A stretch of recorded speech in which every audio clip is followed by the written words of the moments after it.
Коми в числе передовых регионов, где уровень подготовки к маркировке товаров очень высок. Такую оценку дал Минпромторг России. Легализация товаров в Коми идет хорошими темпами. К примеру, нелегальные меховые изделия редко стали встречаться на розничном рынке.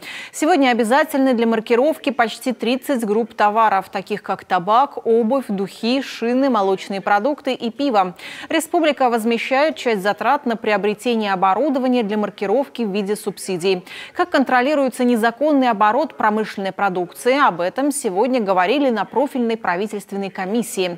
Первый заместитель председателя правительства Коми Эльмира Ахмеева отдельно остановилась на теме продажи алкоголя. На личном приеме к ней обратились родители воспитанников детского сада в местечке Кучпанчит.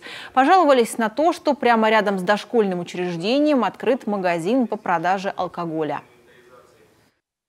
Напротив этого детского сада вместо планируемой амбулатории, которую хотели сделать, сегодня магазин по продаже алкогольной продукции. И дети, гуляя на площадке, я передаю слова жителей, дети, гуляя на площадке, видят, как на ступеньках этого магазина сидят и распивают алкогольные напитки.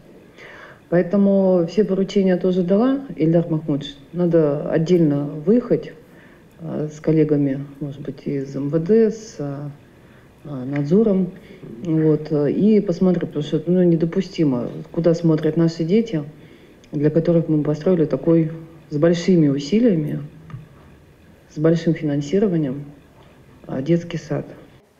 К слову, в столице Коми с июля ужесточили требования к расположению точек общепита по продаже алкоголя. Такие заведения не могут располагаться ближе 25 метров от многоквартирного дома, и площадь зала должна быть более 30 квадратных метров.